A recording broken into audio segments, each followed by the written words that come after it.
BCCI कडून सध्या team इंडियाचा हेड कोच बदलण्याच्या हालचाली सुरू आहेत।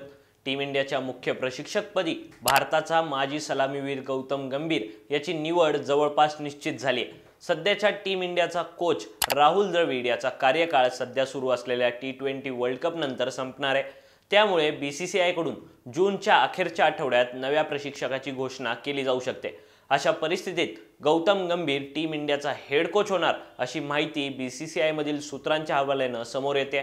मात्र गौतम गंभीर टीम इंडियाचा हेड कोच झाल्यास संघात मोठे बदल होऊ शकतात आणि टीम इंडियातील 4 प्रमुख खेळाडूंना संघाबाहेर केलं जाऊ शकतं।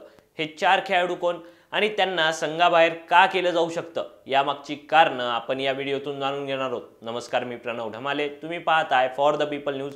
पुढे जाण्यापूर्वी आपण आमच्या चॅनलला सबस्क्राइब करा, लाइक व फॉलो जरूर करा। भारत दुनिया का सबसे बड़ा लोकतंत्र और एनएलसी भारत देश का सबसे बड़ा गैर राजनीतिक मंच। शक्तिशाली लोकतंत्र के लिए राहुल कराट का सार्थक कदम।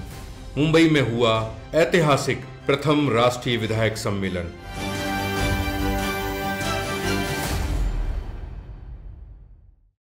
जूनच्या अखेरच्या आठवड्यात टीम इंडियाचा नवा हेड कोच कोण असेल याची घोषणा करण्यात येणार आहे। त्यासाठी बीसीसीआयनं गौतम गंभीरशी चर्चा केल्याचंही समोर आलंय। मात्र या चर्चेवेळी गौतम गंभीरनं बीसीसीआय समोर काही प्रमुख अटी ठेवल्या असल्याची माहिती समोर आली आहे। या अटी नेमक्या कोणत्या आहेत ते सुरुवातीला पाहूयात। यातील पहिली अट आहे ती भारतीय क्रिकेट संघावर संपूर्ण नियंत्रणाची। भारतीय क्रिकेट नियामक मंडळ हे प्रत्येक वेळी टीम इंडियाच्या निवडीमध्ये आणि इतर अन्य बाबींमध्ये लक्ष घालत असल्याचं वारंवार समोर आलंय। याबाबत गंभीरनं बीसीसीआयकडे पहिली अट टाकली आहे। गंभीर हेड कोच झाल्यास आपल्याकडे क्रिकेट संघावरील संपूर्ण नियंत्रण असावं। यामध्ये प्रामुख्यानं संघ निवडीच्या निर्णयात बीसीसीआयचा हस्तक्षेप नसावा अशी गंभीरची मागणी आहे। गंभीरनं बीसीसीआय समोर ठेवलेली दुसरी मागणी आहे सपोर्ट कोचिंग स्टाफ निवडीबाबतची। संघासोबत सपोर्ट कोचिंग स्टाफ निवडण्याचे अधिकारही आपल्याकडेच असावेत अशी ही मागणी गौतम गंभीरनं केल्याचं समोर आलंय। गंभीरनं बीसीसीआय समोर ठेवलेली तिसरी अट आहे आगामी 2025 चॅम्पियन्स ट्रॉफी सिनियर खेळाडूंसाठी अखेरची संधी असावी। टीम इंडियाची सध्याची स्थिती पाहता संघात सिनियर खेळाडूंचा भरणा आहे। यामुळेच अनेकदा यंगस्टर्सना पुरेशी संधी मिळत नसल्याचंही समोर आलंय। त्यामुळेच आगामी चॅम्पियन्स ट्रॉफी ही संघातील सिनियर खेळाडूंसाठी अखेरची संधी असेल अशी अट गंभीरनं बीसीसीआयकडे घातल्याचं सांगितलं जात आहे। गंभीरनं बीसीसीआयकडे मागितलेली चौथी गोष्ट आहे ती कसोटी संघाबाबतची। टीम इंडिया सध्या तिन्ही फॉर्मॅटमध्ये समान खेळाडूंसह खेळते।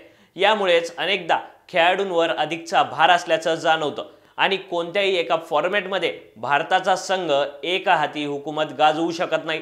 त्यामुळेच टीम इंडियाचा कसोटी संघ हा पूर्णपणे वेगळा असावा अशी अट गंभीरनं बीसीसीआय समोर ठेवल्याचं सांगितलं जात आहे। याशिवाय गंभीरनं बीसीसीआय समोर ठेवलेली 5वी आणि शेवटची अट आहे 2027 विश्वचषकाचा रोड मॅप तयार करण्यासंदर्भात। 2019 आणि 2023च्या विश्वचषकाच्या नॉकआउट सामन्यात भारताचे सिनियर प्लेयर्स फेल गेल्याचं आपल्याला पाहायला मिळालं। त्यामुळेच टीम इंडियाला महत्त्वाच्या सामन्यांमध्ये पराभव स्वीकारावा लागला। अशा परिस्थितीत 2027चा विश्वचषक डोळ्यासमोर ठेवून संघ बांधणीला सुरुवात करता यावी यासाठी गंभीरनं ही अट ठेवल्याचं बोललं जात आहे।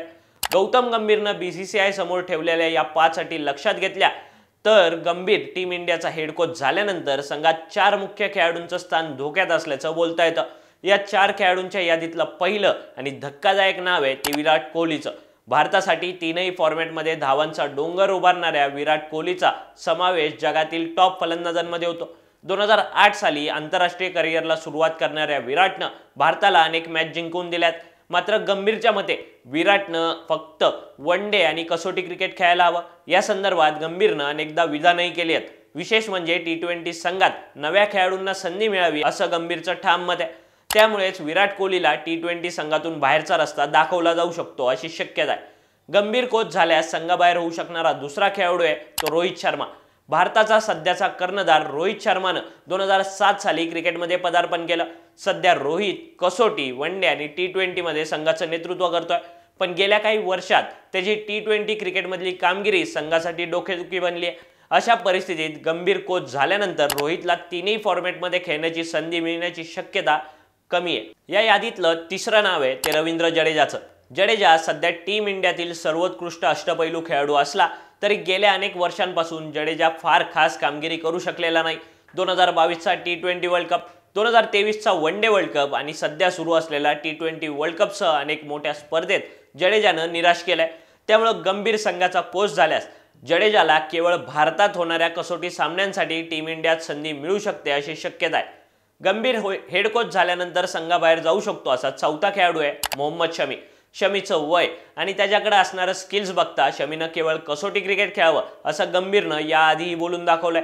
अशा परिस्थितीत आगामी चॅम्पियन्स ट्रॉफी आणि 2027 विश्वचषकाचा विचार करता शमीला वन डे आणि T20 वर्ल्ड कपच्या संघातून वगळलं जाऊ शकतं आणि शमीच्या जागी नवख्या वेगवान गोलंदाजाला अधिकच्या संधी उपलब्ध करून दिल्या जाऊ शकतात.